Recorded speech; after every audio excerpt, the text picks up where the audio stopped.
আসসালামু আলাইকুম ভাই সাহেব, আপনাদের মাঝে আজকে আমার এক টয়লেটের বন্ধু এসেছে।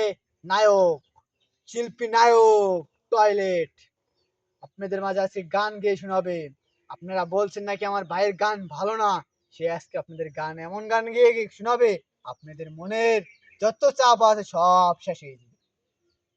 দা মিয়া কি বক্তৃতা দেন চালু গান শুনেন গান শুনতেছে বক্তৃতা শুনতেছি আসসালামু আলাইকুম ভাই, এখন গানটা গিয়ে শোনান।